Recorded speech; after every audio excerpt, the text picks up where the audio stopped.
नमो विष्णुपादाय कृष्णपृष्ठाय भूतले श्रीमते भक्ति वेदांत स्वामी इति नामने। नमस्ते सरस्वती देवी गौरवाणी प्रचारिणी निर्विशेष शून्यवादी पाश्चात देशतारिणी श्री कृष्ण चैतन्य प्रभु नित्यानंद श्री अद्वैत गदाधर श्रीवासादि गौर भक्ति वृंदा श्री कृष्ण चैतन्य प्रभु नित्यानंद श्री अद्वैत गदाधर श्रीवासादि गौर भक्ति वृंदा। हरे कृष्णा कृष्ण कृष्णा हरे हरे हरे राम राम राम हरे हरे हरे कृष्णा कृष्ण कृष्णा हरे हरे हरे राम राम राम हरे हरे हरे कृष्णा कृष्ण कृष्णा हरे हरे हरे राम राम राम हरे हरे हरे कृष्णा कृष्ण कृष्णा हरे हरे हरे राम राम राम हरे हरे हरे कृष्णा कृष्णा कृष्णा हरे हरे हरे राम राम राम हरे हरे हरे कृष्णा कृष्णा कृष्णा हरे हरे हरे राम राम राम हरे हरे हरे कृष्णा कृष्णा कृष्णा हरे हरे हरे राम राम राम हरे हरे हरे कृष्णा कृष्ण कृष्ण हरे हरे हरे राम राम राम हरे हरे हरे कृष्णा कृष्ण कृष्ण हरे हरे हरे राम राम राम हरे हरे हरे कृष्णा कृष्ण कृष्ण हरे हरे हरे राम राम राम हरे हरे कृष्णा कृष्ण कृष्ण हरे हरे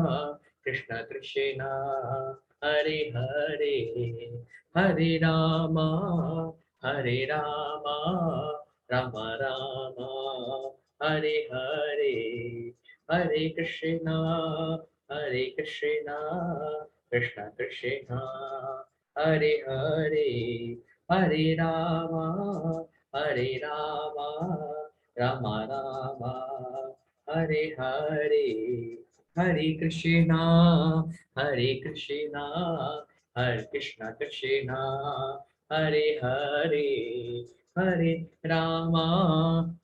राम राम राम राम हरे हरे जय निताय गौरंग जय निताय गौरंग जय निताय गौरंग जय निताय गौरंग जय निताय गौरंग जय निताय गौरंग जय निताय गौरंग जय निताय गौरंग जय कृष्ण बलिराम जय जय श्री कृष्ण बलिराम जय जय कृष्ण बलिराम बलिराम जय जय श्री कृष्ण बलिराम जय राधा कृष्ण चंद्र राधे जय राधा कृष्ण चंद्र राधे जय राधा कृष्ण चंद्र राधे जय राधा कृष्ण चंद्र राधे जय जय श्रीला प्रभुपाद प्रभुपाद जय जय श्रीला प्रभुपाद जय जय श्रीला प्रभुपाद प्रभुपाद जय जय श्रीला प्रभुपाद जय जय गुरुदेव गुरुदेव गुरुदेव जय जय गुरुदेव जय गुरुदेव गुरुदेव गुरुदेव जय जय गुरुदेव। हरे कृष्णा सभी को। तो आज हम चैप्टर नंबर 6 स्टार्ट करने वाले हैं। तो थोड़ा सा मैं ओवरव्यू आपसे चाहूंगा कि कल आपने क्या क्या पढ़ा। एक बार आप अगर हैंड रेस करके बता दें या चैट बॉक्स में अगर लिख के बता दें तो थोड़ा सा एक बार सबके साथ समरी हो जाए। ठीक है, कोई अगर अच्छे से बता सकते हैं कल का समरी तो एक बार आप बता दें। आप या तो हैंड रेस कर सकते हैं या तो चैट बॉक्स में लिख सकते हैं। ठीक है, हरे कृष्ण जयंत प्रभु जी।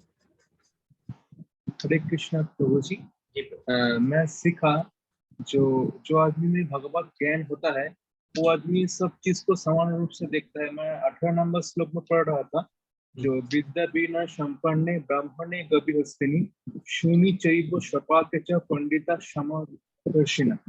अर्थात एक भगवान एक आदमी जिसको भगवान से लगाव है, जो कृष्ण को अपना भगवान मानता है, वो जानता है जो हर प्रकृति में, हर चीज में, हर व्यक्ति में भगवान का अंश है।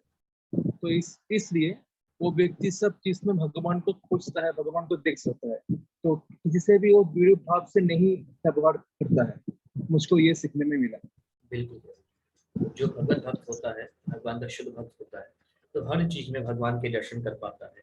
हर, चाहे वो चांडाल हो, चाहे वो पशु हो, पक्षी हो, चाहे वो मनुष्य हो, चाहे मनुष्य में भी अलग अलग जो जातियां हैं उनमें भी भगवान के दर्शन करता है, कभी किसी में भेद नहीं करता।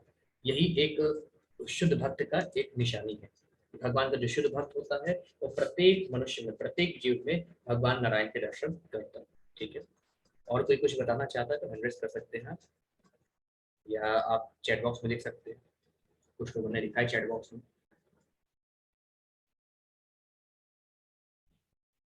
उषा माता जी कहती है गृहस्थ जीवन में भी हम भक्ति करके भागवत धाम जा सकते हैं। बिल्कुल जी, बिल्कुल आपने सही सिखाया। कल हमने सीखा कि हम अपने इच्छाओं को त्याग कर कर्म करते रहे और भगवान से जुड़े रहे। बिल्कुल। तो कल का पूरा जो अध्याय था इस पे बेस्ड था कि किस तरीके से हम घर में रह के सन्यासी की भांति हम बिहेव कर सकते हैं, किस तरीके से हम कृष्ण भावनामृत हो सकते हैं, किस प्रकार से हम भगवान के भक्त होकर भगवान के धाम जा सकते हैं। किस एक साधु पुरुष के लक्षण क्या होते हैं, एक स्थिर बुद्धि वाला पुरुष कैसे दिखता है, एक शुद्ध भक्त के क्या लक्षण होते हैं, किस प्रकार एक कृष्ण भावनामृत पुरुष दूसरे अन्य लोगों को जो कि भगवान से जुड़े नहीं है उनको श्री कृष्ण तक ला सकता है। ये सारी चीजें हमने कल यहाँ पे सीखी हैं। ठीक है, अब आज चैप्टर नंबर 6 हम स्टार्ट करने जा रहे हैं। ठीक है, तो उसको मैं भी स्क्रीन शेयर करता हूँ।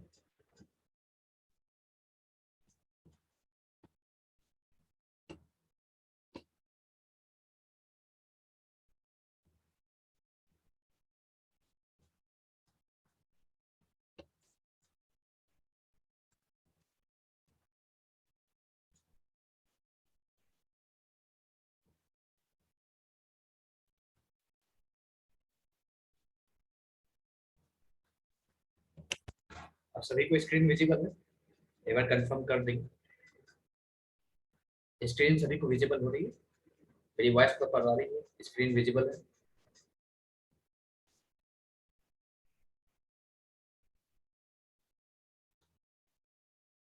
ठीक है। सुरुचि माता जी ने कहा है शुद्ध बुद्धि वही है जो हर कर्म प्रभु को अर्पण करे और हर किसी में ईश्वर को रखे। बिल्कुल माता जी। ठीक, तो आज का जो चैप्टर है वो पूरा का पूरा ध्यान योग से ऊपर निर्मित है। ध्यान योग यानी ध्यान करके भगवान तक कैसे पहुंच सकते हैं। योग यानी भगवान से जुड़ना। हम ध्यान के माध्यम से किस प्रकार से भगवान तक पहुंच सकते हैं। अब आपने देखा होगा लोग ध्यान कई प्रकार से करते हैं। कोई कहता है कि मैं मेडिटेशन करता हूँ तो मैं भगवान का ध्यान करता हूँ।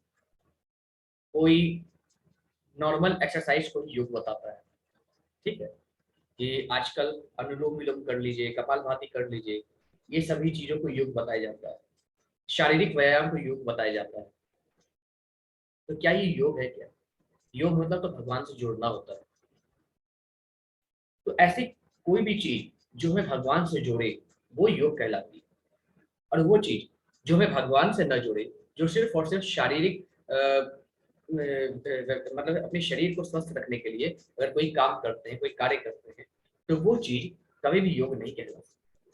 ठीक है, चलिए अब एक एक करके आपसे मैं प्रश्न पूछूंगा, सभी लोग उत्तर अवश्य देंगे। क्या ये योग है जो ये साधु पुरुष कर रहे हैं? क्या ये योग कहलाएगा? या तो आप हैंड रेस करके या चैट बॉक्स में आप आंसर दे सकते हैं। क्या ये योग है, ये जो साधु पुरुष कर रहा है? इससे भगवान की प्राप्ति नहीं हो जाएगी क्या? क्या ये योग है?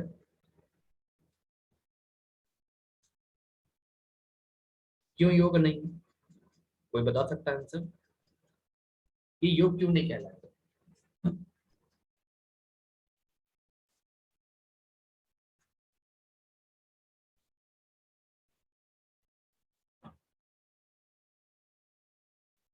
बिल्कुल, इससे भगवान की भक्ति नहीं जुड़ी। ठीक है, ये सिर्फ और सिर्फ अपने शरीर को स्वस्थ रखने के लिए अलग अलग तरह के चीजें अपने शरीर के साथ कर रहे हैं। ठीक है, ये योग नहीं कहलाएगा। इसमें भगवान की भक्ति किसी भी प्रकार से नहीं जुड़ी है। ठीक है, आगे।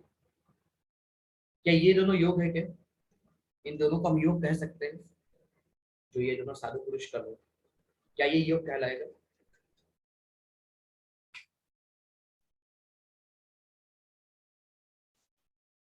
क्यों, इस ये योग नहीं है? इतना अच्छे से सब कर रहे हैं, योग योग नहीं है ये?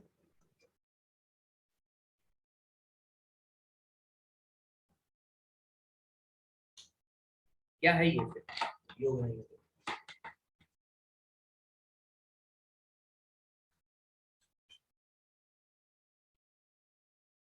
अच्छा उषा माता जी, आप करें योग ही है ये, इसे योग कहते हैं?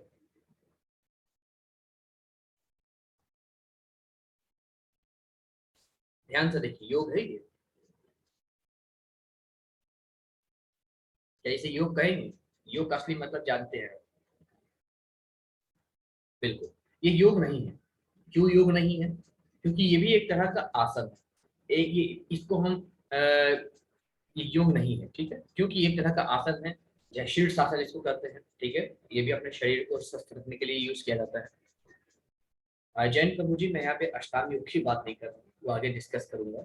अभी मैं सिर्फ पूछ रहा हूँ कि क्या चीज योग है, क्या चीज योग नहीं है, बस इतना पूछ रहा हूँ।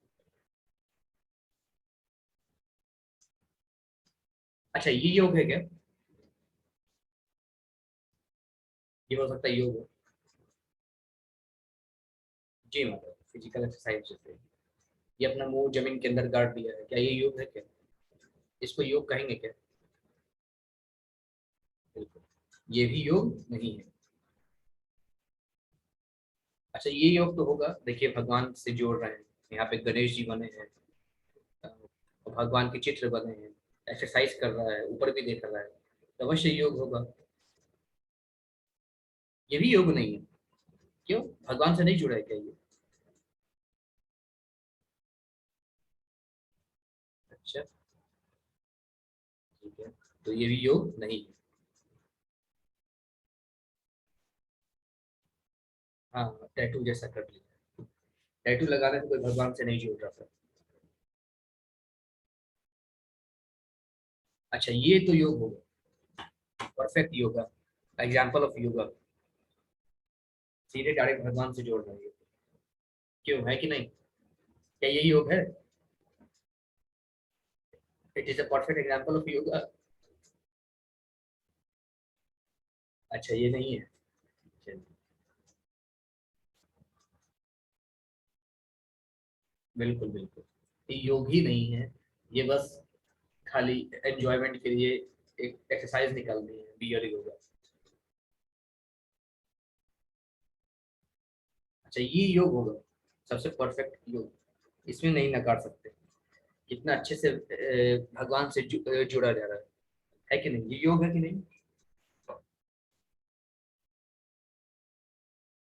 ये भी योग नहीं है। अच्छा,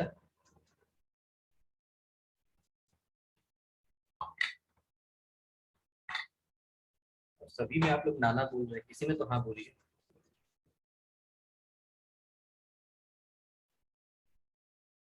ये भी योग नहीं है। अच्छा, ठीक है, तो ये भी योग नहीं है। क्यों नहीं है? क्योंकि इसमें क्या भगवान से जोड़ना है? ये तो बकरी से जुड़ रही है, भगवान से थोड़ी जुड़ रही है। चलिए। अच्छा, ये एकदम इंडियन स्टाइल में योगा हो रहा है, चेयर योगा कर सकते हैं। क्या ये भी योग है क्या? क्या ये भी भगवान से जोड़ना है?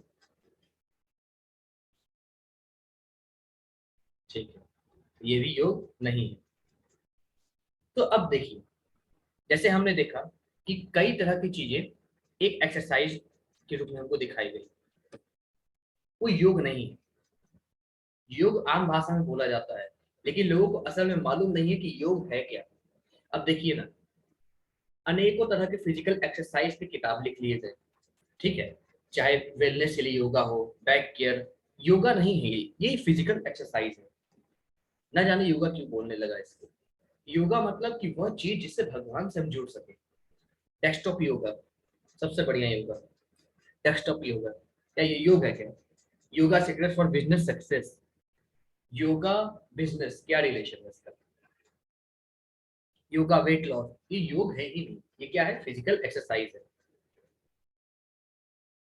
ठीक है, अब देख रहे हैं अलग अलग तरह की योगा आजकल निकल रहे हैं, yoga for pregnancy, yoga chair yoga, yoga cat जैन। अब अपने जानवरों को भी योगा आजकल कराते हैं कि बिल्ली को कैसे योगा कराया जाए, कुत्ते को कैसे योगा कराया जाए।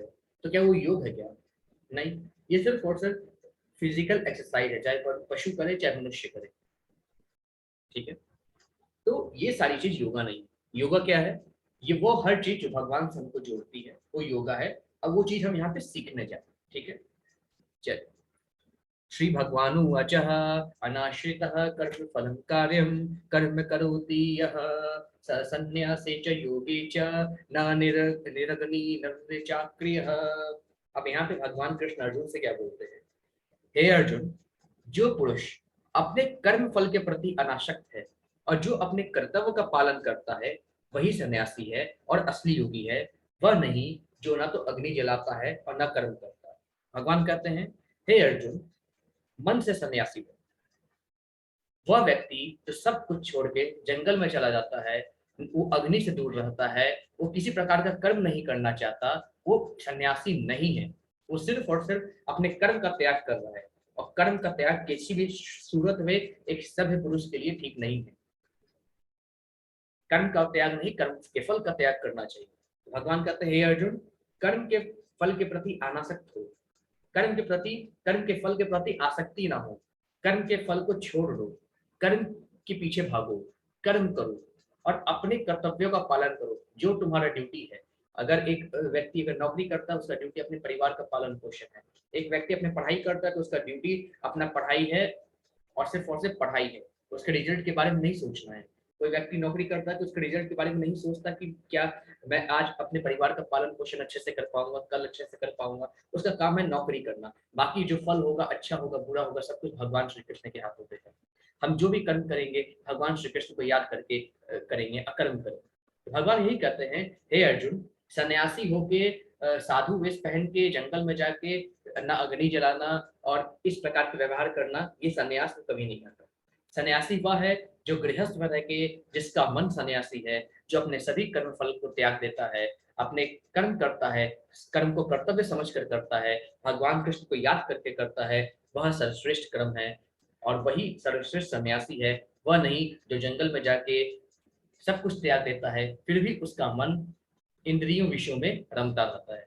ऐसा व्यक्ति सन्यासी नहीं हो सकता। और जो कर्म का त्याग करे वो तो सन्यासी हो ही नहीं सकता। और वैसे भी कर्म का त्याग कोई व्यक्ति कर ही नहीं सकता। कुछ न कुछ खाने के लिए, चलने के लिए, दौड़ने के लिए कुछ न कुछ कर्म की आवश्यकता पड़ती है। बिना कर्म के मनुष्य जी ही नहीं सकता इस संसार में।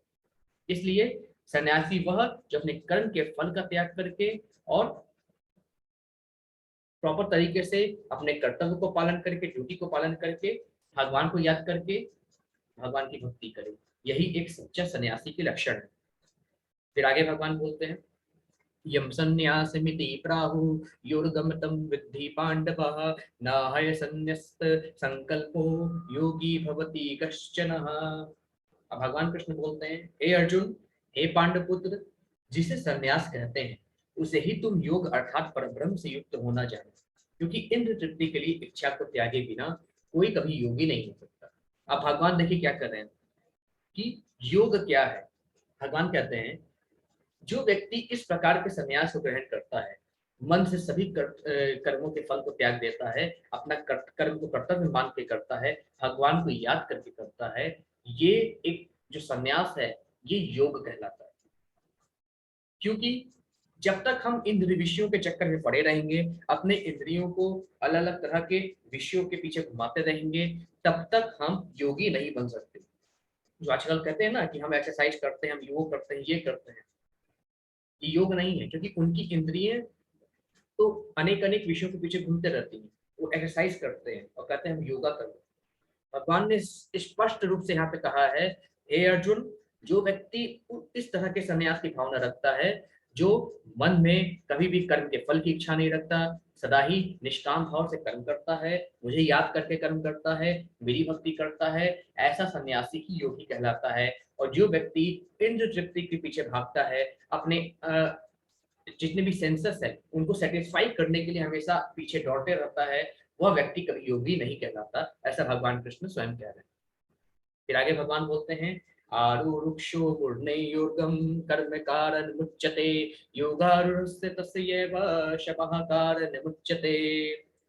अब भगवान श्री कृष्ण यहाँ पे कहते हैं, हे अर्जुन, जो पुरुष ना तो कर्म फलों से घृणा करता है और न कर्म फल की इच्छा करता है, वह नित्य सन्यासी जाना जाता है। ध्यान से देखिए भगवान यहाँ पे क्या बोल रहे हैं। जो व्यक्ति कभी कर्म फलों की इच्छा नहीं करता, ठीक है, कर्म फल की इच्छा नहीं करता कि मुझे ये फल चाहिए, मैं ये काम कर रहा हूँ, मुझे ये रिजल्ट चाहिए, रिजल्ट ओरिएंटेड वर्क नहीं करता कभी व्यक्ति, जब भी व्यक्ति फल के आधार पे अपना काम नहीं करता है ना, या जो भी कर्म का फल उसको मिले, अच्छा मिले बुरा मिले, भगवान की इच्छा समझ के उसको ग्रहण करता है, भगवान की इच्छा समझ के उसको भोगता है, और ना कभी व्यक्ति उस कर्म फल की इच्छा करता है कि मुझे अच्छा ही चाहिए, ऐसा जो व्यक्ति इच्छा नहीं करता वह सन्यासी है। फिर भगवान कहते हैं, हे महाबाहो अर्जुन, ऐसा मनुष्य समस्त द्वंद्वों से रहित होकर भव बंधन को पार कर पूर्णतया मुक्त हो जाता है। भगवान कहते हैं, हे अर्जुन, जो व्यक्ति कभी भी किसी कर्म के फल के प्रति आसक्त नहीं होता, जो व्यक्ति जो भी उसको कर्म का फल मिले, चाहे अच्छा मिले चाहे बुरा मिले, भगवान की इच्छा समझ के उसको स्वीकार करता है, ऐसा व्यक्ति सन्यासी कहलाता है। और ऐसा व्यक्ति कर्म करता हुआ भी कर्म से नहीं बंधता और अंत समय में मेरे भगवत धाम को जाता है, ऐसा भगवान यहाँ पे कहता है। फिर आगे प्रभु कहते हैं, यदा हि नेन्द्रियार्थेषु न कर्म सुजज्यते सर्व संकल्प संन्यासी योगारूढ़स्तुच्यते। भगवान श्री कृष्ण कहते हैं, हे अर्जुन, जब कोई पुरुष समस्त भौतिक इच्छाओं का त्याग करके न तो इंद्र तृप्ति के लिए कार्य करता है, न सकाम कर्मों में प्रवृत्त होता है, तो वह योगारूढ़ कहलाता है। अब भगवान योगारूढ़ की डेफिनेशन बता रहे हैं। योग में आरूढ़, योग में लगा हुआ व्यक्ति कौन है? सबसे पहले तो भगवान ने बताया कि जो सन्यासी है वही योगी है। अब योगारूढ़, जो योग में पूर्ण रूप से आरूढ़ है, वो व्यक्ति कौन है?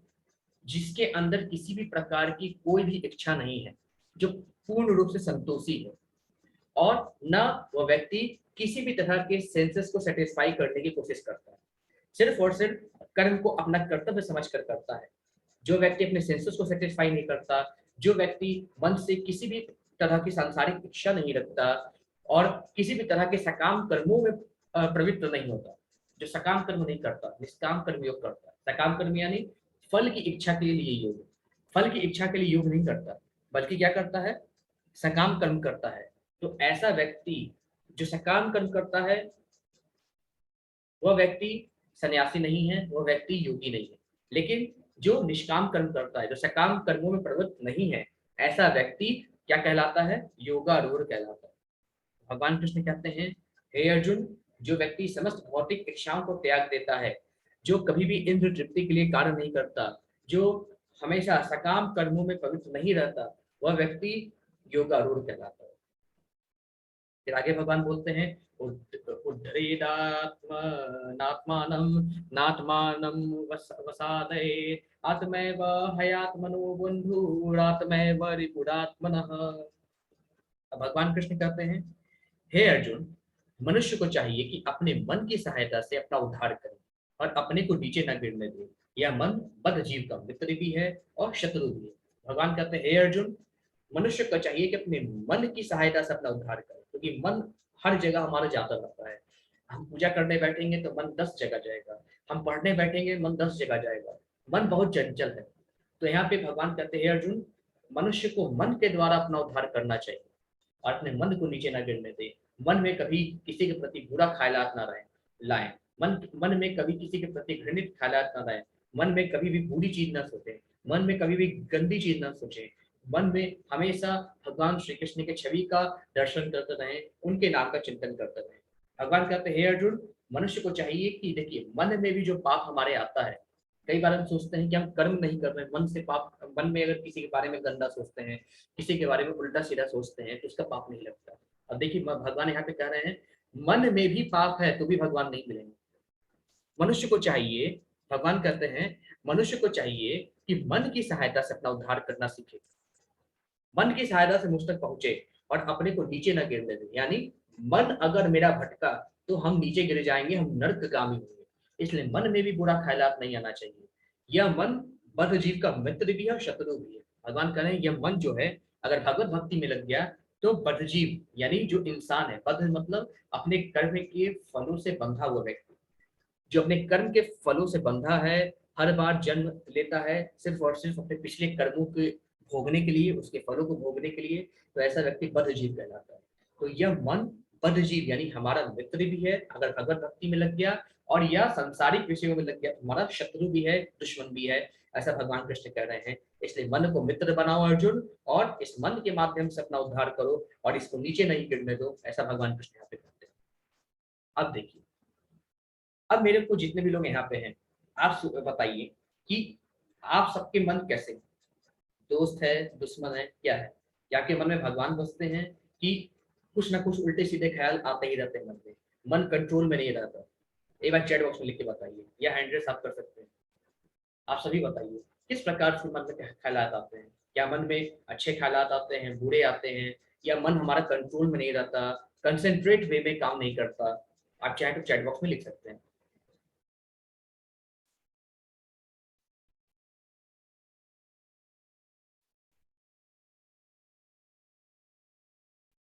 कंट्रोल में नहीं रहता। तो क्या कारण आपको लगता है मन कंट्रोल में नहीं रहता? क्योंकि अगर आप कोई भी कार्य करते हैं, कोई भी काम करते हैं, तो काम तो आप करते ही हैं, तो आखिर ऐसा क्या चीज आ जाती है? जैसे मान लीजिए आप पढ़ाई कर रहे हैं, ठीक है, तो पढ़ाई करते समय ऐसा क्या आ जाता है कि आप वो चीज छोड़ देते हैं, मन करता है चलो यार कुछ और करें, चलो मोबाइल चला लेते हैं, चलो फेसबुक चला लेते हैं, व्हाट्सएप चला लेते हैं, है ना? या कोई भी काम करते हैं, मन हमारा 10-12 जगहों पे जाता है, एक जगह स्थिर नहीं रहता, उछलते कूदते रहता है। क्या लगता है आपको, ऐसा होता है कि नहीं? बिल्कुल, हमारी इंद्रियां हमारे वश में नहीं, ठीक है, हमारी इंद्रियां हमारे वश में नहीं है। और जैसे कि मैंने आपको बताया कि मैंने आपको कल ही बताया था कि इंद्रिय को कौन कंट्रोल करता है? मन। मन को कौन कंट्रोल करता है? आत्मा। अभी उसके बारे में डिस्कस करेंगे अच्छे से। बिल्कुल, हमारा मन हमारे कंट्रोल में नहीं है। हमारा मन कंट्रोल में नहीं होने के कारण इधर उधर भागते रहता है, ठीक है। हम थोड़ा सा भगवान में मन लगाना चाहते हैं तो फिर उब जाता है मन कि कहाँ पीछे पड़े हो, चलो कुछ और काम करते हैं, बोर होने लगते हैं, नींद आने लगती है, अनेक तरह के कार्यकलाप मन स्वयं करता है। तो इसलिए मन को कंट्रोल में करना जरूरी है। अगर मन को कंट्रोल में नहीं किया तो हम कोई कार्य नहीं कर पाएंगे, भगवान को याद नहीं कर पाएंगे, भगवान का भजन नहीं कर पाएंगे, भगवत नाम नहीं ले पाएंगे। इसलिए मन हमारा अभी दुश्मन बना हुआ है, ठीक है। इस मन को दोस्त बनाना है। कैसे बनाएंगे, आगे भगवान रास्ता बताते हैं, ठीक है। मन एक आग की तरह है, जब इसको नियंत्रित किया जाता है तो चमत्कार कर देता है, अनियंत्रित होकर ये तबाही ला सकता है, ठीक है। अब यहाँ पे भगवान कहते हैं, बन्धुरात्मात्मनस्तस्य येनात्मैवात्मनः जितः अनात्मस्तु शत्रुत्वे वर्तितात्मैव शत्रुवत्। भगवान कृष्ण श्लोक नंबर 6 में बोलते हैं, हे अर्जुन, जिसने मन को जीत लिया है उसके लिए मन सर्वश्रेष्ठ मित्र है, किंतु जो ऐसा नहीं कर पाया उसके लिए मन सबसे बड़ा शत्रु है। तो भगवान बोलते हैं, अर्जुन, जो व्यक्ति अपने मन को अपने वश में कर लेता है, जो व्यक्ति अपने मन को जीत लेता है, उसके लिए मन एक दोस्त की तरह काम करता है, और जो व्यक्ति मन के अधीन होकर कार्य करता है वह मन उसके लिए एक बहुत बड़ा शत्रु बन जाता है। जिस प्रकार से हम लोगों के लिए मन एक बहुत बड़ा शत्रु बन के काम करता है, क्योंकि हमारा मन एक जगह कंसंट्रेट नहीं रहता, 10 जगह भागते रहता है। ठीक है, फिर आगे भगवान कहते हैं, जितात्मनः प्रशान्तस्य परमात्मा समाहिता शीतो अश्न सुख दुखेषु तथा मानापमानयोः। भगवान कहते हैं, हे अर्जुन, जिसने अपने मन को जीत लिया है उसने पहले ही परमात्मा को प्राप्त कर लिया है, क्योंकि उसने शांति प्राप्त कर ली है। ऐसे पुरुष के लिए सुख दुख सर्दी गर्मी मान अपमान एक है। भगवान कहते हैं, अर्जुन, जिसने अपने मन को जीत लिया है उसने ही तो पहले ही परमात्मा को प्राप्त कर लिया है, क्योंकि उन्होंने शांति प्राप्त कर ली है। उस व्यक्ति ने शांति प्राप्त कर ली है, और शांति प्राप्त होने से मन एकाग्रचित हो जाता है। शांति प्राप्त कर ली मतलब उनके लिए सुख दुख लाभ हानि सर्दी गर्मी मान अपमान सब एक है, किसी में फर्क नहीं करता। ऐसा व्यक्ति हर प्रकार से शांत होता है, किसी भी प्रकार से क्रोध नहीं करता। भगवान कहते हैं, जिसने मन को जीत लिया, समझो परमात्मा को पा लिया, वह सुख दुख गर्मी सर्दी मान अपमान में एक समान रहता है। फिर आगे भगवान कहते हैं, ज्ञान विज्ञान तृप्तात्मा कुटस्थो विजितेन्द्रियः युक्त युच्यते योगी समलो अष्टाश्म कांचनः। भगवान कहते हैं श्लोक नंबर 8 में, हे अर्जुन, वह व्यक्ति आत्म साक्षात्कार को प्राप्त तथा योगी कहलाता है जो अपने अर्जित ज्ञान तथा अनुभूति से पूर्णतया संतुष्ट रहता है। ऐसा व्यक्ति अध्यात्म को प्राप्त तथा जितेंद्रिय कहलाता है। वह सभी वस्तुओं को, चाहे वे कंकर हो पत्थर हो या कि सोना, एक समान देखता है। भगवान कहते हैं, हे अर्जुन, वह व्यक्ति आत्म साक्षात्कार को पूर्ण कहलाता है, अपने आप को जाना हुआ कहलाता है, और योगी भी कहलाता है, जो सभी चीजों में समान रूप से देखता है, चाहे वो कंकर हो, चाहे पत्थर हो, चाहे सोना हो, तीनों चीज उस व्यक्ति के लिए समान होती है, हर तरह से समान अनुभूति करता है। वह व्यक्ति अध्यात्म को प्राप्त करता है और जितेंद्रिय कहलाता है, और उसके लिए कंकड़ पत्थर सोना सभी चीज समान है, सभी धातु समान है।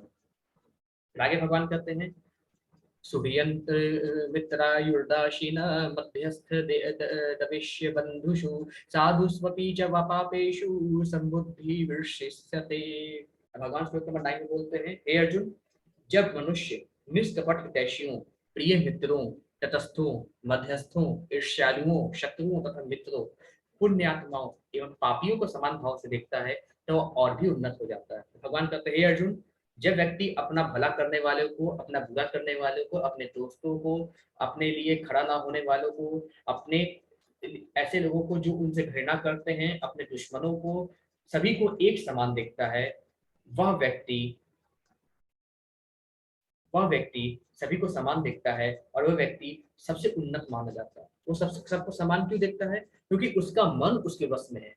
जिसका मन उसके वश में रहता है वो सभी को समभाव से देखता है, कोई उसका दोस्त नहीं होता, कोई उसका मित्र नहीं होता, सब के लिए वो बराबर है, सबके लिए वो सेम भाव रखता है, किसी के प्रति उसके मन में घृणा नहीं होती। ऐसा व्यक्ति योगी कहलाता है, ऐसा व्यक्ति आत्म साक्षात्कार से युक्त कहलाता है, और ऐसा व्यक्ति उन्नत कहलाता है। ऐसा भगवान कृष्ण यहाँ पे कहते हैं।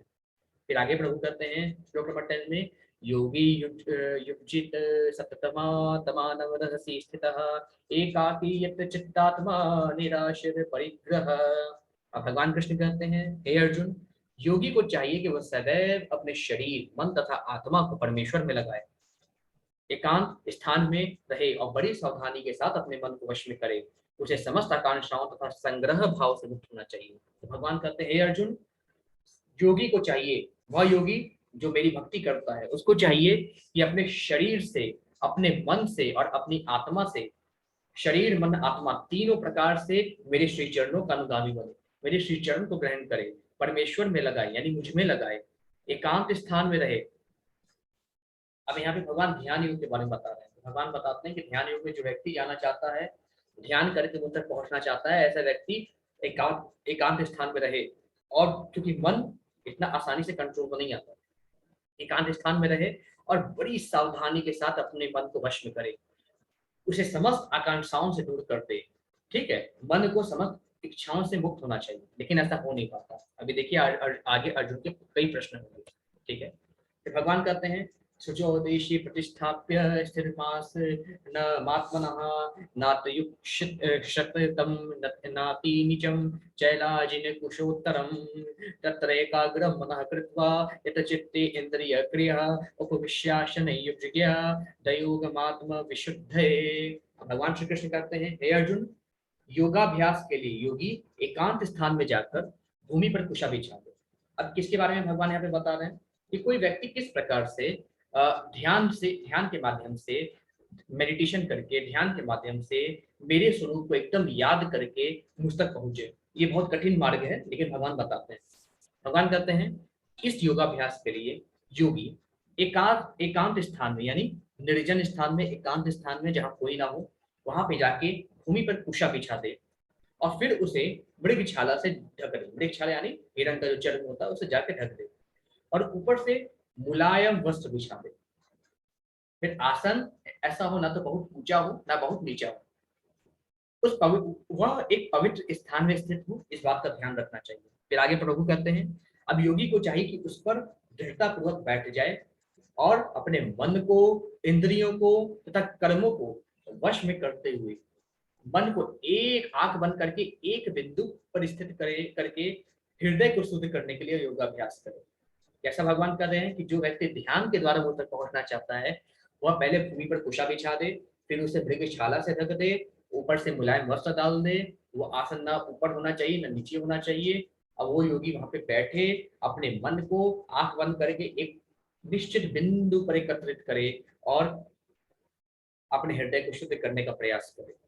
फिर आगे भगवान कहते हैं समम काय शिरोग्रीवं धारयन्नचलं स्थिरा संप्रेक्षय नासिकाग्रं समतिशचान वलोकयन् प्रशान्तात्मा विगतभिः ब्रह्मचारी व्रते स्थितः मनः संयम्य मच्चित्तो युक्त आसीत् मत्परः।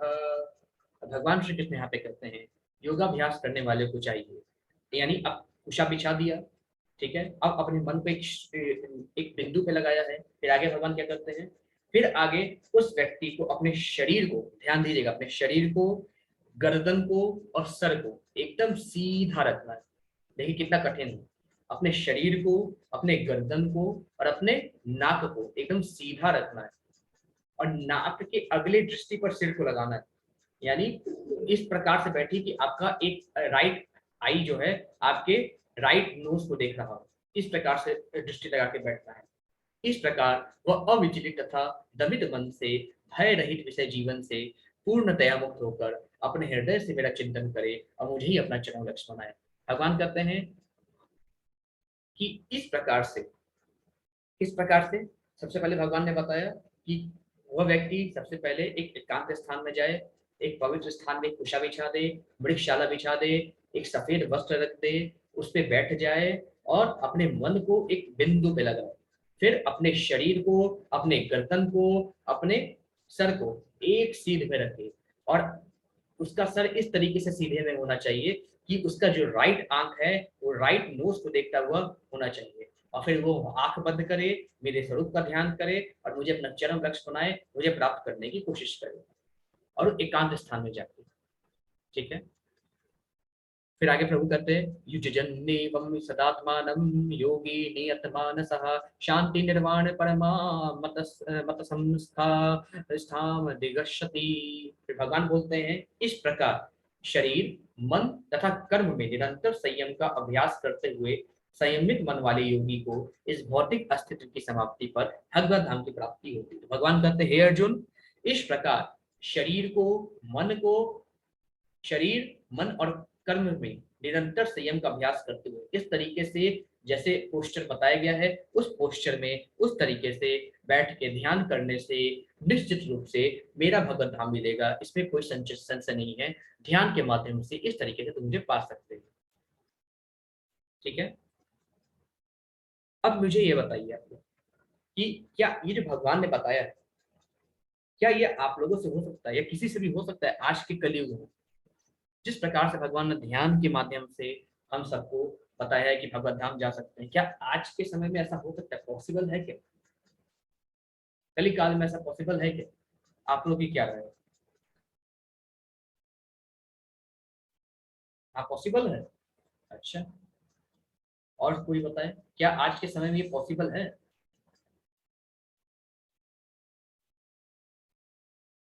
सुरुचि माता जी के लिए पॉसिबल है।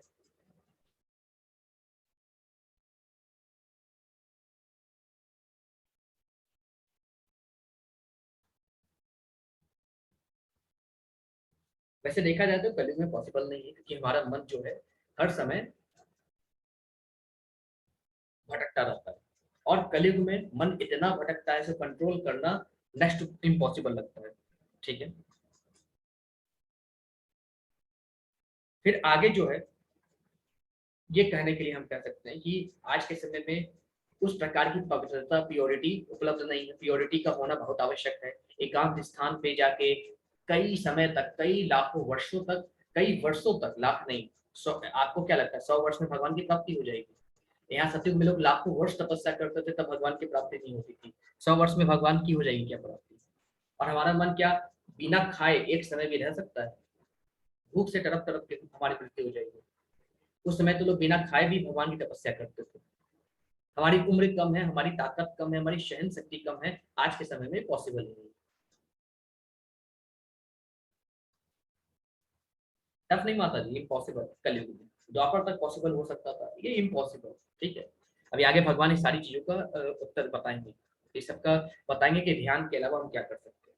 फिर आगे प्रभु बोलते हैं, नात्यशन्नस्तु योग अस्ति न चैकांत मनस्सनतः न चाति स्वप्नशीलस्य जाग्रतो नैव च अर्जुन। अब भगवान कृष्ण बोलते हैं, हे अर्जुन, जो अधिक खाता है या बहुत कम खाता है, जो अधिक सोता है अथवा जो पर्याप्त नहीं सोता, उसके योगी बनने की कोई संभावना नहीं होती।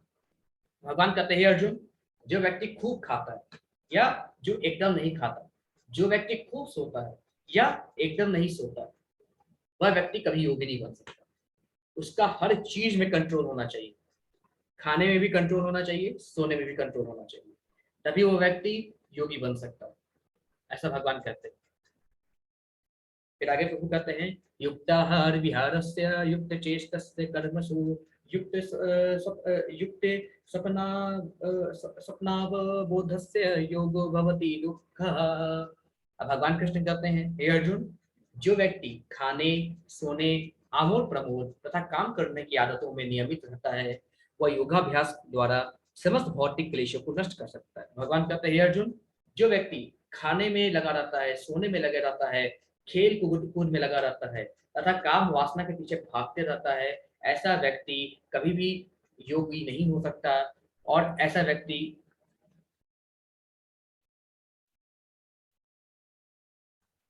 कभी भी योगी और नहीं हो सकता, ऐसा व्यक्ति कभी भगवान को प्राप्त नहीं कर सकता। लेकिन जो न तो अधिक खाता है न कम खाता है, जिसका खाना पीना नियमित हो, जिसका सोना नियमित हो, जिसका आमोद प्रमोद नियमित हो, जिसका काम करने का तरीका नियमित हो, ऐसा व्यक्ति सभी भौतिक क्लेशों को नष्ट करके भगवत धाम को जाता है। ठीक है, तो यहाँ पे बता रहे माता जी, अभी चैप्टर में बहुत कुछ है। अभी तो मैंने आपसे सिर्फ सवाल पूछा था कि इस समय पॉसिबल है कि नहीं। आराम से सुनते जाइए, बहुत इसमें बाकी है। ठीक है, तो भगवान यहाँ पे कहते हैं कि जो व्यक्ति अपने खाने पीने पे कंट्रोल करता है, जो आमोद प्रमोद में कंट्रोल करता है, सोने में कंट्रोल करता है, काम वासना में कंट्रोल करके रखता है, और सब कुछ में डिसिप्लिन वे में चलता है, वह व्यक्ति योगाभ्यास द्वारा समस्त भौतिक क्लेशों को नष्ट करके भगवत धाम को जाता है। लेकिन इस पे कंट्रोल उसको करना पड़ेगा। ठीक है, फिर आगे भगवान बोलते हैं, यदा विनियतम चित्त मात्मा अन्ये वावति संस्थते निःस्पृह सर्वकामेभ्यो युक्त इत्युच्यते ततः। भगवान आगे कहते हैं, जब योगी योगाभ्यास द्वारा अपने मानसिक कार्यकलापों को वश में कर लेता है और अध्यात्म में स्थित हो जाता है, अर्थात समस्त भौतिक इच्छाओं से रहित हो जाता है, तब वह योग में सुस्थिर हो जाता है। तो भगवान कहते हैं, हे अर्जुन, जब कोई भी योगी योगाभ्यास के द्वारा अपने मन को कंट्रोल में कर लेता है, अपने मन की समस्त इच्छाओं को कंट्रोल में कर लेता है, मन के भटकनों को कंट्रोल में कर लेता है और मन को भगवान श्री कृष्ण के चरणों में अध्यात्म में स्थित कर देता है, तो समस्त तरह की भौतिक इच्छाओं से रहित हो जाता है और वह सुस्थिर हो जाता है, योगारूढ़ हो जाता है। ऐसा भगवान श्री कृष्ण यहाँ पे करते हैं।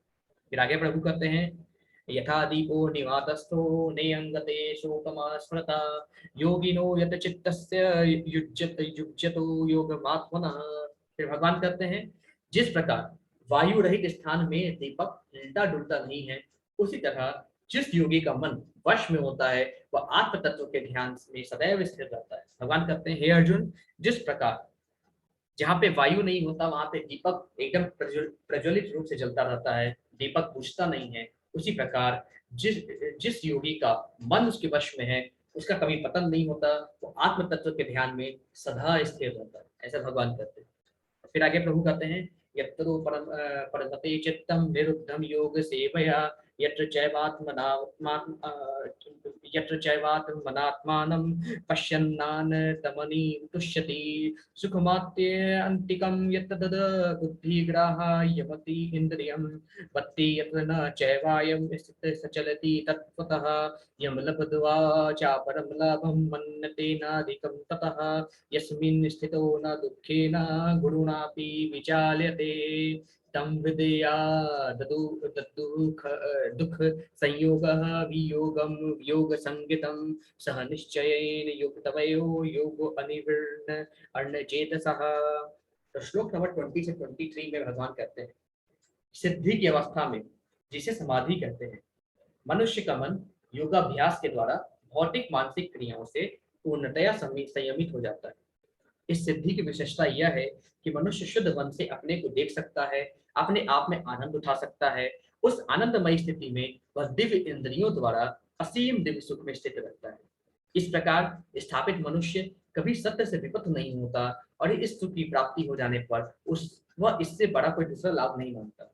ऐसी स्थिति को पाकर मनुष्य बड़ी से बड़ी कठिनाई में भी विचलित नहीं होता। यह निस्संदेह भौतिक संसर्ग से उत्पन्न होने वाले समस्त दुखों से वास्तविक मुक्ति है। तो भगवान कहते हैं, अर्जुन, जो व्यक्ति सिद्धि की अवस्था में है, जिसको समाधि कहते हैं, इससे मनुष्य का मन एकाग्रचित होता है और मनुष्य अपने मन को कंट्रोल में करके मुझ तक पहुंच सकता है, उसका मन संयमित होता है। फिर प्रभु कहते हैं, समाधि की विशेषता यह है कि मनुष्य शुद्ध मन से अपने आप को देख सकता है, अपने आप को आत्मा महसूस कर सकता है कि वो आत्मा है, शरीर नहीं है। वो अपने आप में आनंद उठा सकता है। वो इस आनंदमय स्थिति में अपने इंद्रियों को कंट्रोल में रख सकता है, इंद्रियों को अपने वश में रख सकता है और भगवान की भक्ति से सुख प्राप्त कर सकता है।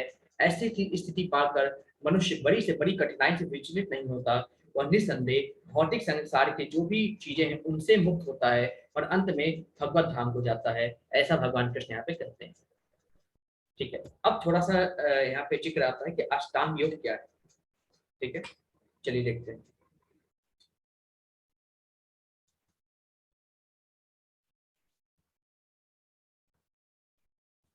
देखिए, अष्टांग योग 8 प्रकार के नियम, ये 8 चीज हमें फॉलो करनी होती है अष्टांग योग ध्यान करते समय।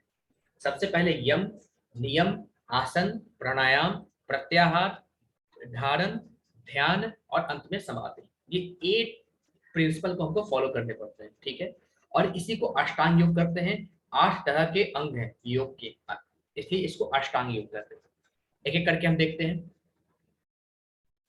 सबसे पहले यम, यानी जैसे हमने कहा था श्लोक नंबर 10 में कि एकांत जगह पे चले जाइए और अपने मन को नियंत्रित में कीजिए। दूसरा नियम, खाने का, सोने का, काम करने का, मनोरंजन करने का, सभी तरह का नियम होना चाहिए। तीसरा आसन, जिस तरह से जमीन पे कुशा बिछाइए, उसमें वृक्षशाला रखिए, श्वेत वस्त्र बिछाइए और इस प्रकार से एकांत जगह पे जाके कोशिश कीजिए कि मन को एकाग्र करने का, जैसे योगी एक करता हुआ दिखाई दे रहा है। ठीक है, फिर प्राणायाम करिए। ठीक है, श्लोक नंबर 66.29 में है कि आने और जाने वाली जो श्वास की गति है उसको नियंत्रित कीजिए। हर चीज को नियंत्रित करना है, प्राण वायु अपान वायु, आने और जाने की जो श्वास की गति है उसको नियंत्रित कीजिए। फिर आगे प्रत्याहार, भौतिक अस्तित्व की समाप्ति, अपने को आत्मा समझना है, शरीर नहीं समझना है। फिर धारणा, उनकी मानसिक गतिविधियों का अनुशासन करना, मतलब मन को कंट्रोल में करके भगवान श्रीहरि के चरणों में लगाना। फिर ध्यान, जैसे पवन रहित स्थान पर दीपक प्रज्वलित रहता है, वैसे ही जब जिस व्यक्ति का मन उसके वश में आ जाता है तो भगवान श्रीहरि के दर्शन हो जाते हैं। और आखिरी में समाधि, एक ऐसी स्थिति है जब बड़े से बड़े कठिनाई के बीच मनुष्य विचलित नहीं होता, वो वास्तव में भगवान श्री कृष्ण से संपर्क में होता है। लेकिन ऐसा आजकल के समय में संभव नहीं। ठीक है, फिर आगे देखिए भगवान और क्या कहते हैं। संकल्प प्रभावान कामांस त्यक्त्वा सर्वान् शेषतः मनसैवेन्द्रिय ग्रामं विनियम्य समन्ततः। अब भगवान श्री कृष्ण कहते हैं, हे अर्जुन, मनुष्य को चाहिए कि संकल्प तथा श्रद्धा के साथ योग अभ्यास में लगे और पथ से विचलित न हो। उसे चाहिए कि मनोधर्म से उत्पन्न समस्त इच्छाओं को निरपवाद रूप से त्याग दे और इस प्रकार मन के द्वारा सभी ओर से इंद्रियों को वश में करे। भगवान कहते हैं, अर्जुन, मनुष्य को चाहिए कि संकल्प और श्रद्धा के साथ इस योग अभ्यास का चिंतन करे, इस योग अभ्यास में लगे रहे और अपने रास्ते से विचलित न हो। उसे चाहिए कि मन से उत्पन्न जो धर्म है, जो मन का धर्म है, जो मन का इच्छा है, सबको कंट्रोल करे, मन की सारी इच्छाओं को त्याग दे और मन को अपने वश में करके सभी इंद्रियों को अपने वश में करे। ऐसा भगवान कृष्ण यहाँ पे करते हैं। ठीक है, फिर आगे भगवान कहते हैं, शनैः शनैः रूपरवेद बुद्धया गृहीतया आत्मसंसन्धं मनः कृत्वा न किंचिदपि चिन्तयते। भगवान श्री कृष्ण कहते हैं, धीरे धीरे क्रमशः पूर्ण विश्वास पूर्वक बुद्धि के द्वारा समाधि में स्थित होना चाहिए और इस प्रकार मन को आत्मा में ही स्थित करना चाहिए तथा अन्य कुछ भी नहीं सोचना चाहिए। भगवान कहते हैं, अर्जुन, धीरे धीरे कोशिश करो कि तुम्हारी बुद्धि, तुम्हारी मन, तुम्हारी आत्मा सब कुछ तुम्हारे वश में हो।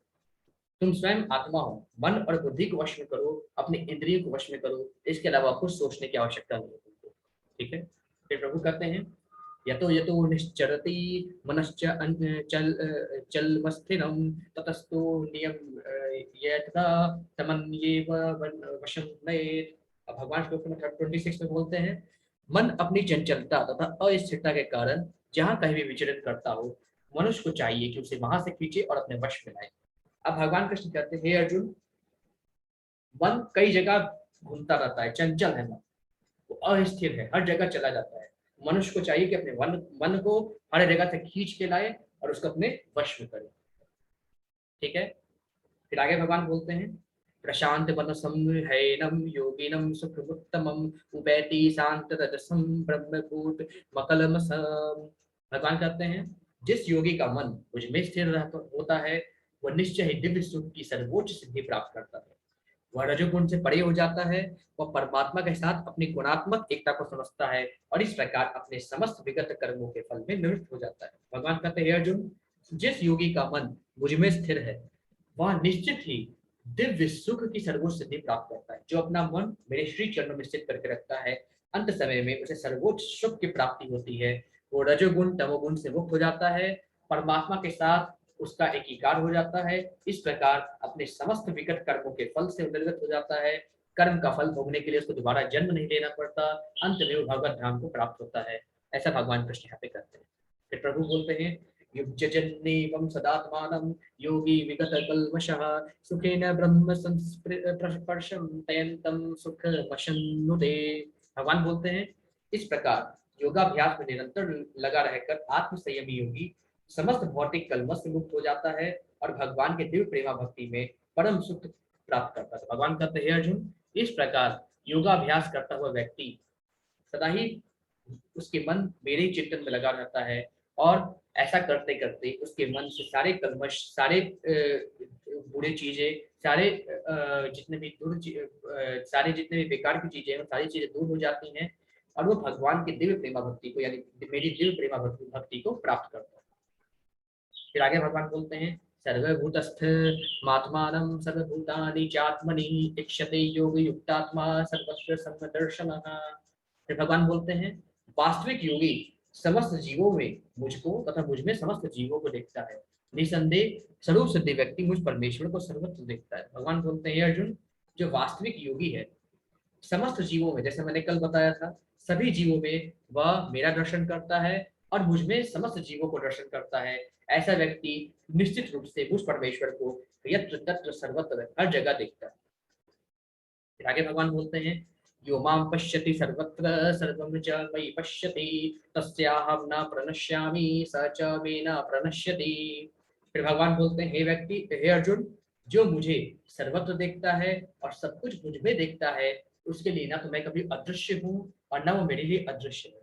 तो भगवान कहते हैं, हे अर्जुन, जो व्यक्ति मुझे यत्र तत्र सर्वत्र देखता है और सारी चीजें मुझ में देखता है, मैं उसके लिए कभी अप्रकट नहीं होता, कभी गायब नहीं रहता, और वो मेरे लिए कभी अप्रकट नहीं रहता, सदैव मैं उसको याद करते रहता हूँ।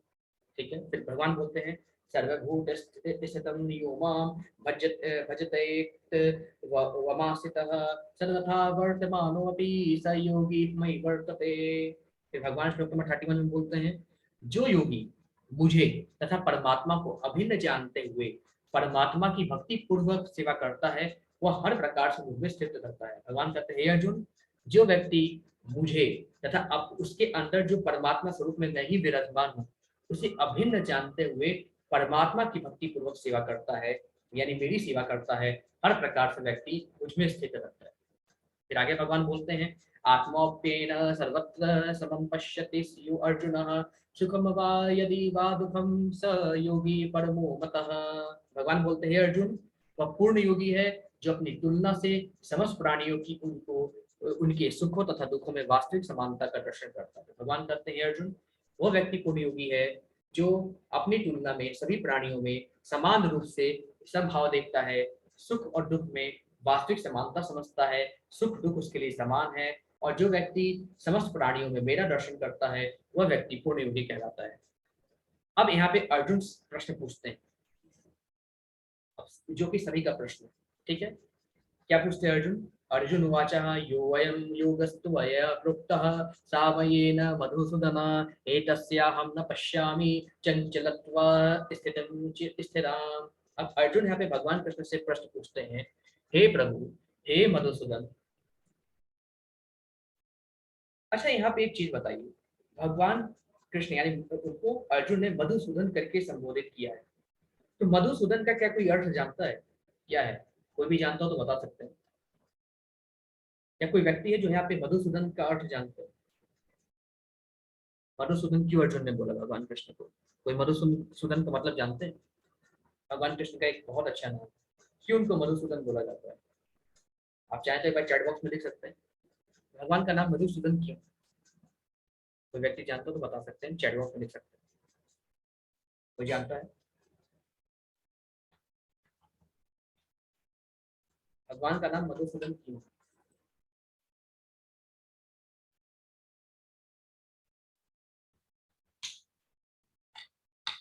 कोई नहीं जानता?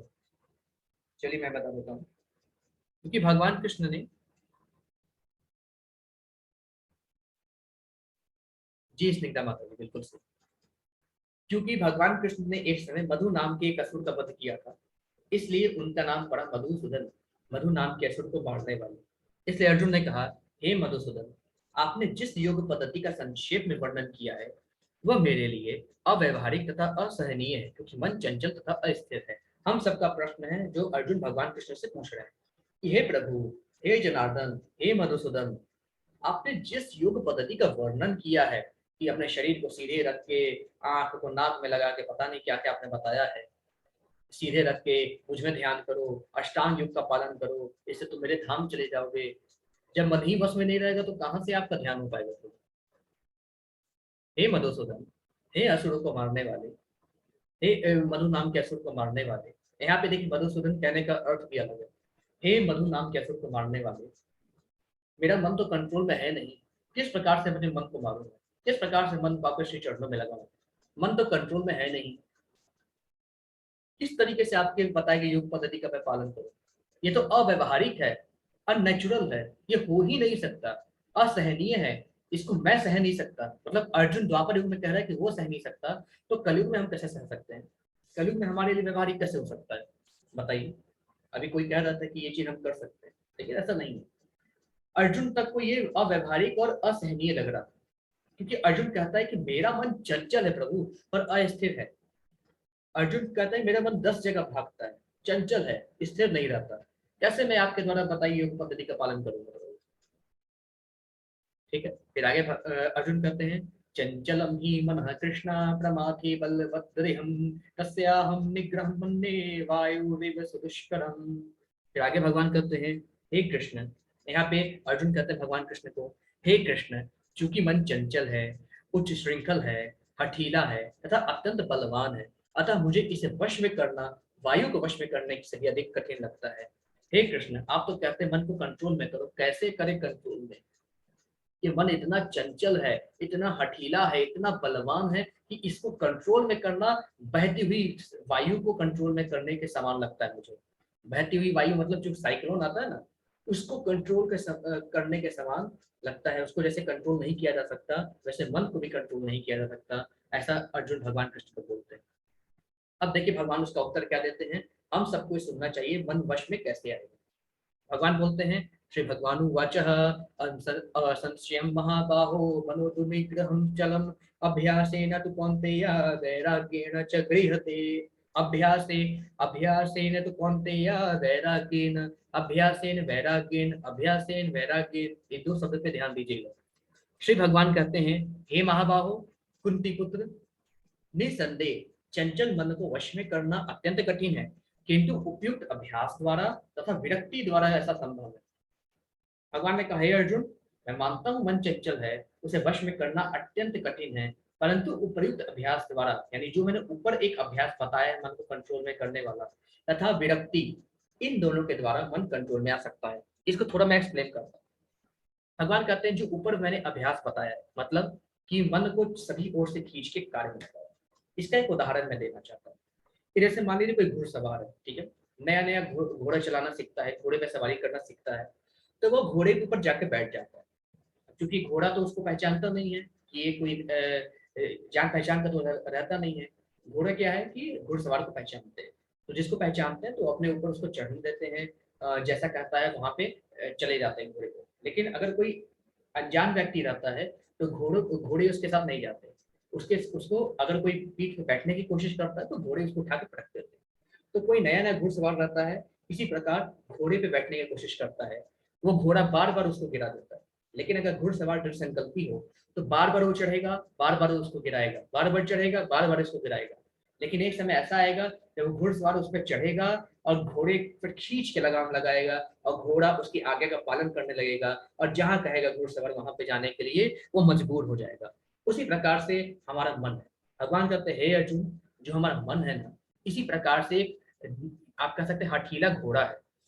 अब ये आप जैसे पूजा करने बैठेंगे, ये तुरंत भाग के चला जाएगा मूवी में, ये तुरंत भाग के चला जाएगा, देखिए व्हाट्सएप पे कोई मैसेज आया है, कोई फेसबुक पे मैसेज आया है, कोई हमको याद कर रहा है, कोई ये कर रहा है, वो कर रहा है, मम्मी क्या खाना बना रही है, वो क्या हो रहा है, हर तरह की चीजें हमारे मन में आने लगेंगी। अब क्या कीजिए, मन को हर जगह से बटोर के ले आइए, चल यहाँ पूजा करने दो, पूजा करना, पूजा करने पे ध्यान दो। वो फिर भागेगा, फिर बटोर के ले आइए, चलो पूजा करें, फिर भागेगा, फिर बटोर के ले आइए। करते रहिए जब तक मन आपका पूजा में न लग जाए। ये अभ्यास थोड़ा सा कठिन है, एक बार में नहीं होगा। कम से कम आपको इसको 8 से 9 दिन, 10 दिन, 12 दिन, कम से कम 21 दिन इसका पालन करेंगे तो मन कंट्रोल में आ जाएगा।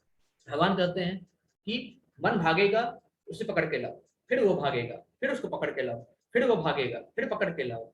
ऐसा करते करते जब उसे बार बार पकड़ के लाओगे तो मन करेगा, कहेगा चल भैया जो कह रहे हो चलो, क्या करना, पूजा करना है, चलो मन पूजा में लगता है। अब फिर मन जो है पूजा में लग जाएगा।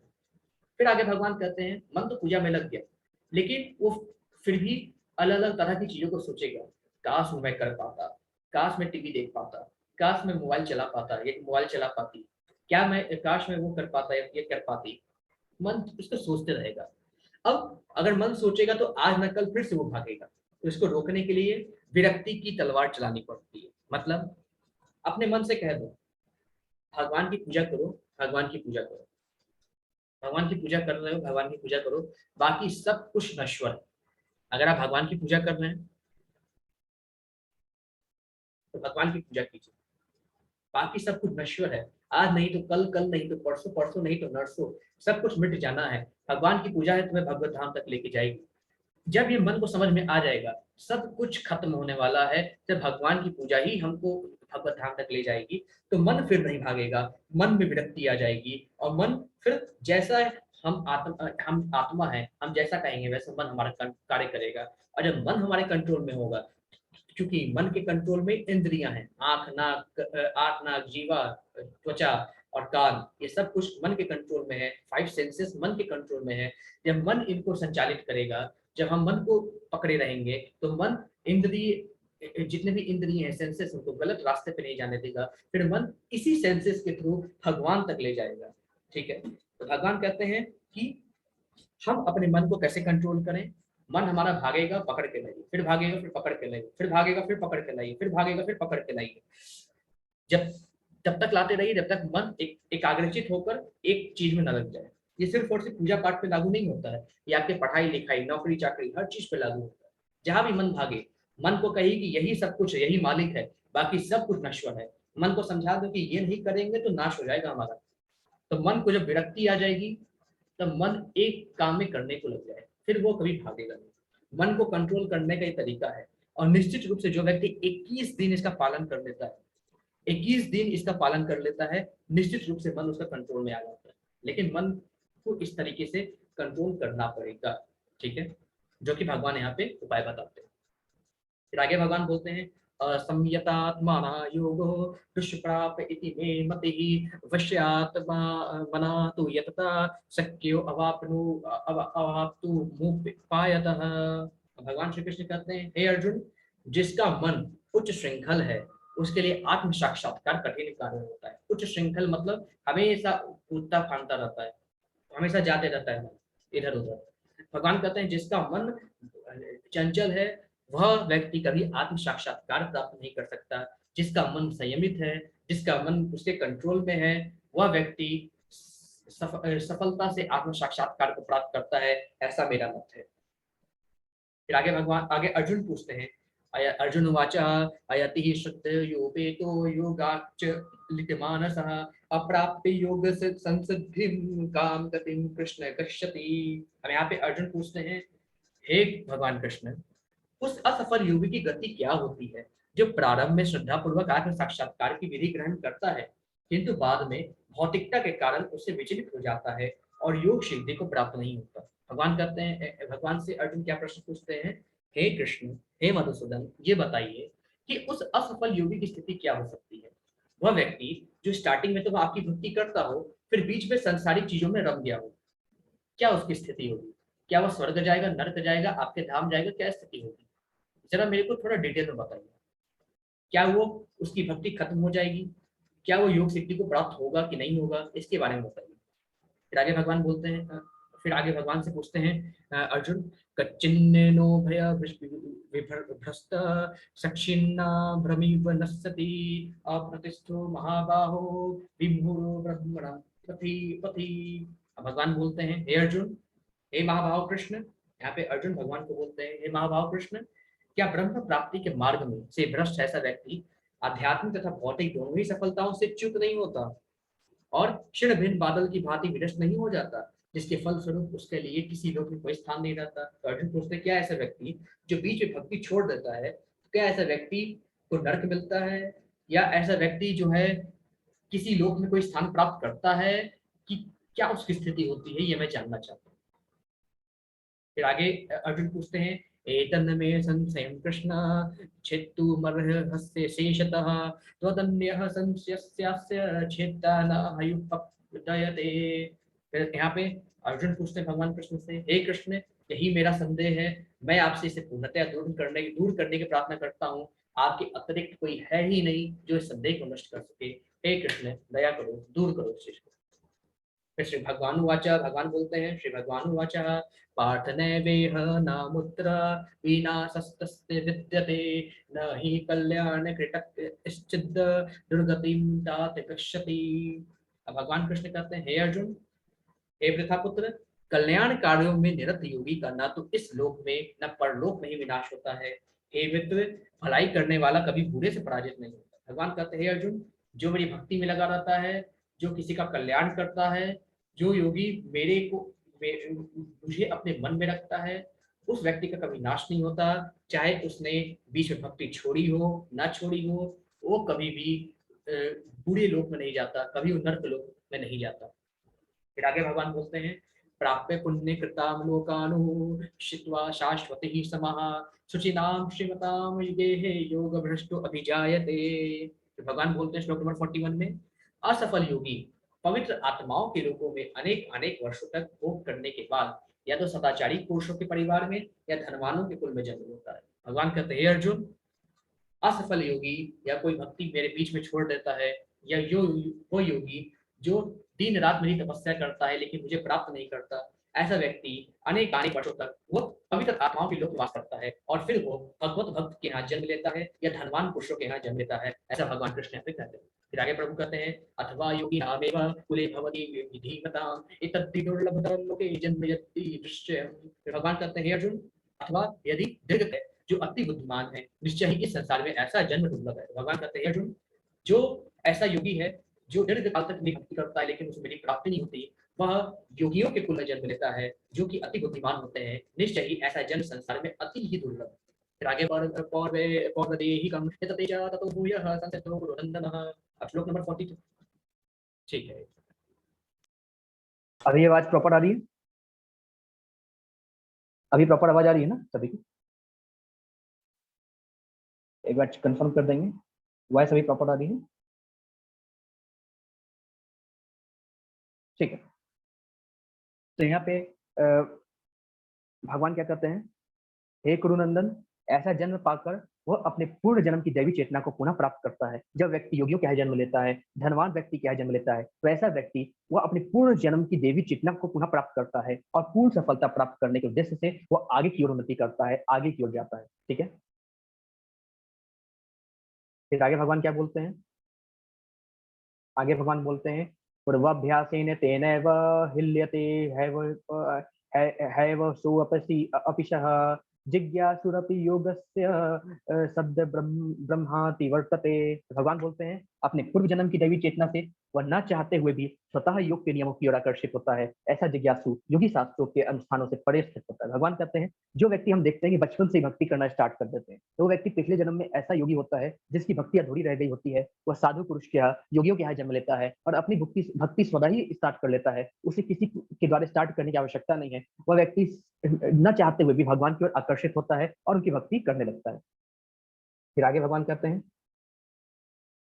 प्रयत्नाद्यत्यमानस्तु योगी संशुद्ध किल्बिषः अनेक जन्म संसिद्धस्तो याति परां गतिम। भगवान कहते हैं, अर्जुन, जब योगी कलमश से होकर सच्ची निष्ठा से आगे प्रगति करने का प्रयास करता है, तो अनंतो गत्वा अनेक जन्मों के अभ्यास के पश्चात सिद्धि लाभ करके वह परम गंतव्य को प्राप्त करता है। भगवान कहते हैं, जब वह पुरुष योगियों का जन्म लेता है, बुद्धिमान पुरुषों का जन्म लेता है, तो ऐसा व्यक्ति जो भी उसने भक्ति जहां पे छोड़ी है वहीं से कंटिन्यू करता है और अनेक जन्मों के अभ्यास के कारण वह इसी जन्म में भगवान को प्राप्त कर लेता है। इसमें कुछ भी संदेह नहीं। फिर आगे भगवान बोलते हैं, तपस्वी भयो अधिक योगी ज्ञानी भयो अपि मतो अधिकः कर्मी भय सचाधिको योगी तस्माद योगी भावर्जुन। भगवान कृष्ण बोलते हैं, योगी पुरुष तपस्वी से, ज्ञानी से तथा सकाम कर्मी से बढ़कर होता है। अतः हे अर्जुन, तुम सभी प्रकार से योगी बनो। भगवान कहते हैं, अर्जुन, जो योगी होता है वो तपस्वियों से भी ऊपर होता है, ज्ञानियों से भी ऊपर होता है तथा सकाम कर्मियों से भी ऊपर होता है। अतः हे अर्जुन, तुम सभी प्रकार से एक योगी बनो। फिर आगे भगवान कहते हैं अर्जुन से आखिरी में, योगी नाम अपि सर्वेशा मदगर्तेनानंत रात्मनः श्रद्धावान भजते यो माम स मे युक्ततमो मतः। भगवान कृष्ण कहते हैं, हे अर्जुन, और समस्त योगियों में से जो व्यक्ति, जो योगी अत्यंत श्रद्धापूर्वक मेरे परायण है और अपने अंतःकरण से में मेरे विषय में सोचता है और मेरी दिव्य प्रेमा भक्ति करता है, वह योग में मुझ में परम अंतरंग रूप से युक्त रहता है और सबों में सर्वोच्च है। यही मेरा मत है। तो भगवान कहते हैं, अर्जुन, जो व्यक्ति, जो योगी श्रद्धा मतलब सदा मेरे श्रद्धा पूर्वक रहता है, मुझे नमन करता है, मुझे सदा भजते रहता है, मेरे विषय में सोचता है, मेरी देव प्रेमा भक्ति करता है, मेरी भक्ति करता है, ऐसा व्यक्ति अंतरंग रूप से मुझसे जुड़ा रहता है और अंत में वो मेरे लोक को जाता है। ये मेरा मत है। ठीक है, तो ये यहाँ पे चैप्टर समाप्त होता है। अब कुछ चीजें और आपको बतानी है। कलयुग में भगवान एक ही रास्ता है भगवान को पाने का। सतयुग में रास्ता था हम तपस्या कर सकते थे। त्रेता में रास्ता था, यज्ञ हवन के माध्यम से भगवान को प्राप्त कर सकते थे। द्वापर में भगवान श्री हरि के अर्चा विग्रह से हम उनको प्राप्त कर सकते थे। लेकिन कली काल में सिर्फ एक ही रास्ता है, हरे कृष्ण महामंत्र का जप, हरे कृष्ण कृष्ण कृष्ण हरे हरे, हरे राम राम राम हरे हरे, सिर्फ एक ही तरीका है। आवाज नहीं आ रही है क्या? अभी प्रॉपर आवाज आ रही है कि नहीं? एक बार कंफर्म कर दीजिए आप, कंफर्म कर दीजिए प्रॉपर आवाज आ रही है। सभी को आवाज आ रही है? ठीक। तो भगवान कहते हैं कली काल में एक ही तरीका है, हरे कृष्ण महामंत्र का जाप करना, हरे कृष्ण कृष्ण कृष्ण हरे हरे, हरे राम राम राम हरे हरे। ठीक है, ये नारायण संहिता में लिखा है। कलयुग में लोगों को केवल परमेश्वर के पवित्र नामों का जाप करना चाहिए और कुछ करने की आवश्यकता नहीं, सिर्फ भगवान के नामों का जप करें। ठीक है,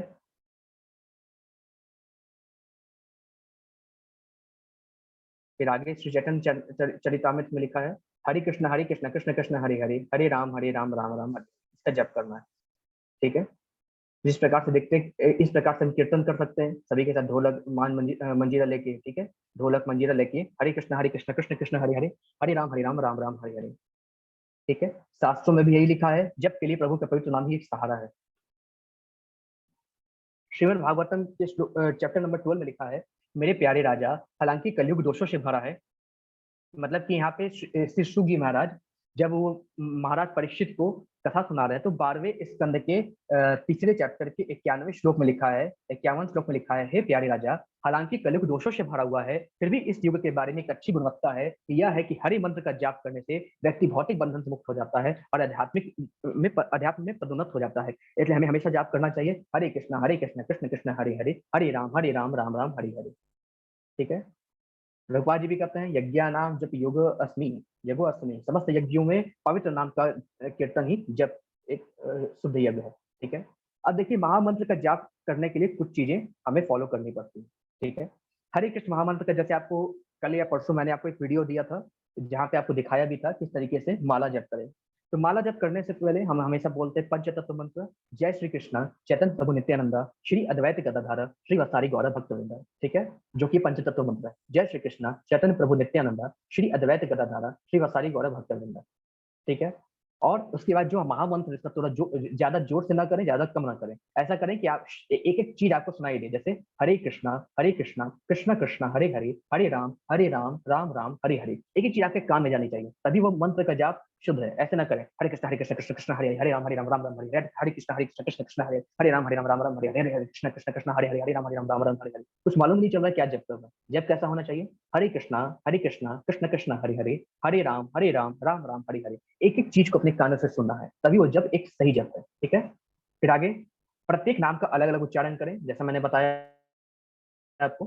ठीक है, और जो भी आप माला करें तो सम्मान के साथ माला करें, भक्ति के साथ, मन में भक्ति होनी चाहिए और कंसंट्रेशन के साथ। ये नहीं कि यहाँ पे माला जप कर रहे हैं, उधर टीवी चल रहा है, यहाँ पे मिक्सी चल रहा है, वो माला जप करते करते बातें कर रहे हैं, ये कभी नहीं करना चाहिए। माला करने का कभी फल नहीं मिलेगा।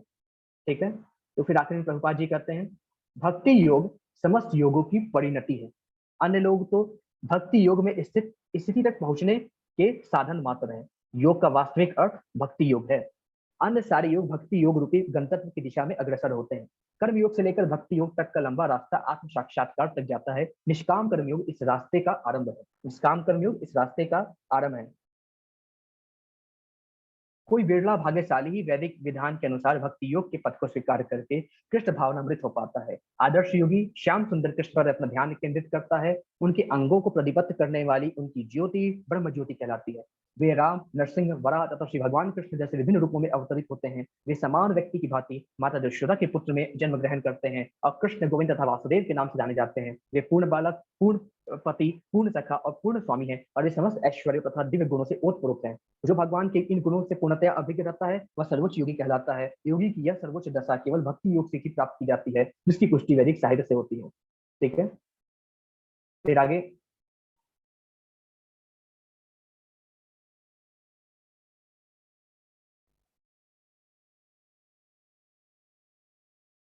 ठीक है, तो ये प्रभुपाद जी के कुछ शब्द थे।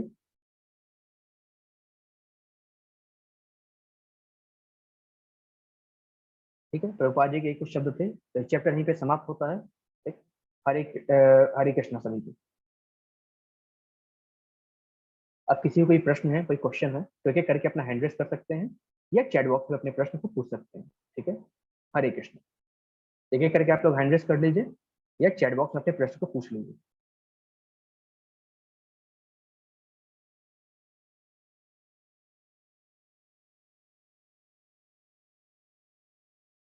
जैन प्रभु जी पूछते हैं कि प्रभु जी ट्रेन में, बस में क्या मौन होकर मन में हरि नाम जप कर सकते हैं? वो माला, देखिए प्रभु जी, अगर आप ट्रैवल करते हैं तो हाँ, बस धीरे धीरे बोलते रहिए, मन में नहीं, धीरे धीरे हल्का हल्का बोलते रहिए कि आपको बस महसूस हो कि आप बोल रहे हो। ठीक है, लेकिन ट्रेन में ऐसा नहीं कि एक हाथ से माला लिए हैं, दूसरे हाथ से कोई और काम कर रहे हैं, तीसरे हाथ से कोई और काम कर रहे हैं, नहीं। माला कर रहे हैं तो माला पे ध्यान दीजिए, ट्रेन में क्या चल रहा है उससे मतलब नहीं। ठीक है, माला है, माला पे ध्यान दीजिए और धीरे बोलिए। ठीक है, माला पे आराम से धीरे बोलकर माला जाप कर सकते हैं। और कोई है जो प्रश्न पूछना चाहते हैं, हैंड रेस कर सकते हैं या आप लोग चैट बॉक्स में लिख सकते हैं। माता जी, अगर माला नहीं है तो उंगली में कर सकते हैं। ठीक है, वैसे तो बेटर होगा कि हम नीम का माला ले लीजिए। ठीक है, नीम का माला आपको हर मंदिर में मिल जाएगा, या आप ऑनलाइन ऑर्डर भी कर सकती हैं। ठीक है, अगर माला हो तो बेस्ट रहता है, नहीं हो अगर माला तो आप उंगली में भी कर सकती हैं, लेकिन उससे माला का 108 से कम होने का भय रहता है, जो कि नहीं होना चाहिए। 108 से ज्यादा हो जाए तो सही रहेगा, लेकिन 108 से कम रहे तो दिक्कत की बात है। इसलिए माला ले ले तो ज्यादा बेस्ट है, नहीं तो अंगुली से या मोबाइल में कुछ काउंटर्स आते हैं, उससे भी आप कर सकते हैं। हरे कृष्ण माता जी। और कोई प्रश्न है, कोई क्वेश्चन है तो आप लोग पूछ सकते हैं, हैंड रेस कर सकते हैं।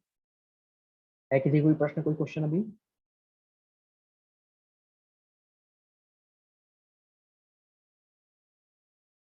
चलिए ठीक है, ये लेक्चर को ही पेंड करते हैं और कल फिर चैप्टर नंबर 7 स्टार्ट करेंगे। ठीक है,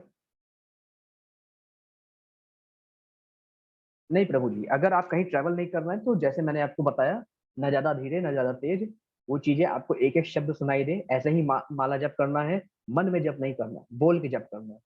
बोल के जप करेंगे तभी उसका फायदा है प्रभु जी। अगर कोई ऐसी सिचुएशन है, कहीं ट्रैवल कर रहे हैं, तब ऐसा कर सकते हैं, परंतु आपको हमेशा बोल के ही जप करना है प्रभु जी। जी प्रभु जी, हरे कृष्ण। ठीक है, तो फिर हम ये लेक्चर एंड करते हैं और कल चैप्टर 7 स्टार्ट करेंगे। तो होप कि आपको ये लेक्चर अच्छा लगा होगा और ये चैप्टर आज बहुत अच्छे से समझ में आया होगा आपको। ठीक है, तो इसको अच्छे से करिएगा और आज की क्विज भी सॉल्व कर लीजिएगा। कोई दिक्कत होता है आप मेरे को व्हाट्सएप मैसेज कर सकते हैं। ठीक है, हरे कृष्णा सभी।